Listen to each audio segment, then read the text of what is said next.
Hai semuanya, kali ini kita akan membahas bantuan langsung tunai dana desa untuk penanganan dampak pandemi COVID-19.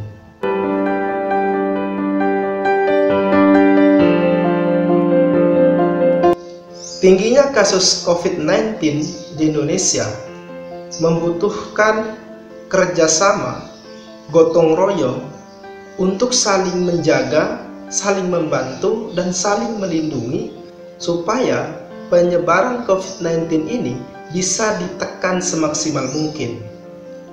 Dalam rangka penanggulangan penyebaran COVID ini, pemerintah telah mengeluarkan beberapa kebijakan berupa kedaruratan kesehatan masyarakat melalui Keputusan Presiden Nomor 11 Tahun 2020.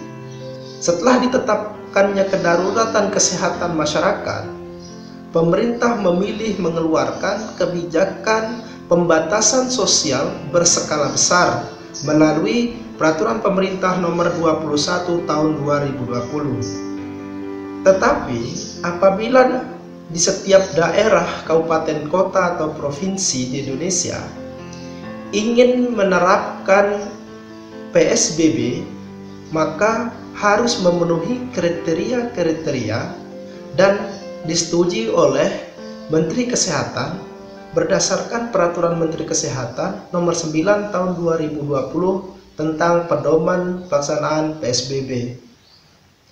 Akibat penyebaran COVID-19 sangat berdampak terhadap kehidupan masyarakat, tidak hanya dari sisi kesehatan. Sektor perekonomian pun sangat merasakan akan wabah COVID-19 ini. Banyak sekali masyarakat yang tidak bisa bekerja atau mungkin dirumahkan karena kebijakan perusahaan, karena terdampak kebijakan pemerintah terkait dengan pembatasan kegiatan usaha, atau bahkan banyak perusahaan-perusahaan melakukan pemutusan hubungan kerja atau PHK karena mungkin ini adalah solusi untuk menekan defisit keuangan perusahaan. Khususnya di daerah pedesaan, pemerintah melalui Menteri Desa, Pembangunan Daerah Tertinggal dan Transmigrasi telah mengeluarkan kebijakan untuk bagaimana menanggulangi pandemi COVID-19 ini. Menteri Desa melalui Peraturan Menteri Nomor 6 Tahun 2020 telah mengeluarkan kebijakan bahwa dalam rangka menanggulangi pandemi COVID-19 dapat memberikan keluarga miskin berupa bantuan langsung tunai atau BLT dana desa. Sasaran daripada BLT dana desa ini adalah keluarga miskin yang ada di desa tersebut, di mana keluarga miskin di sini adalah keluarga yang kehilangan mata pencahariannya dan belum mendapatkan bantuan berupa program keluarga harapan dan kartu prakerja. Selain itu juga keluarga miskin yang dimaksud adalah tidak mendapatkan bantuan pangan non tunai atau BPNT. Ini sudah diatur di dalam Peraturan Menteri Nomor 6 Tahun 2020 tadi, yaitu Peraturan Menteri Desa.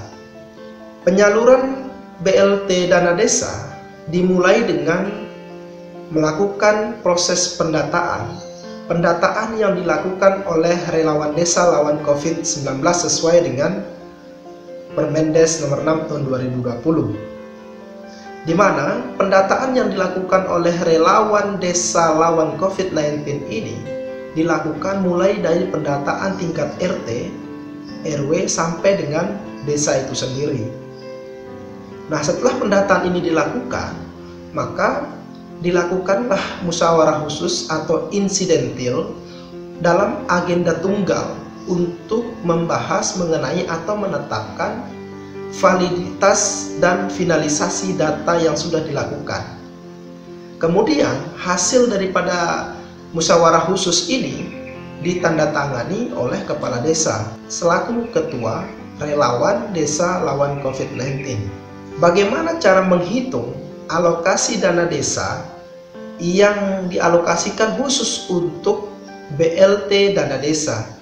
Di sana juga sudah ditetapkan di dalam Peraturan Menteri Desa Nomor 6 Tahun 2020. Cara menghitung atau menetapkan berapa yang harus dialokasikan oleh desa dalam menanggulangi pandemi COVID-19 ini itu sudah ditetapkan, di mana yang pertama adalah desa penerima dana desa dari 800 juta rupiah mengalokasikan maksimal 25% dari dana desa yang diterima. Untuk desa penerima dana desa 800 juta sampai dengan 1.200.000.000 maksimal mengalokasikan dana desa itu 30% dari dana desa yang diterima. Sedangkan desa penerima dana desa lebih dari 1.200.000.000 itu mengalokasikan dana desa maksimal 35% dari dana desa yang diterima. Bagaimana kemudian jika keluarga miskin yang terdapat dalam suatu desa lebih besar daripada alokasi atau anggaran yang sudah ditetapkan? Maka desa melakukan permohonan kepada bupati atau wali kota untuk dimintai persetujuannya terkait dengan penambahan alokasi dana desa yang harus disalurkan berupa bantuan langsung tunai. Masa penyaluran BLT dana desa 3 bulan mulai terhitung bulan April 2020. Terkait dengan berapa yang harus diterima oleh masyarakat mengenai besaran BLT dana desa ini adalah itu pun sudah ditetapkan oleh Menteri Desa, yaitu sebesar Rp600.000.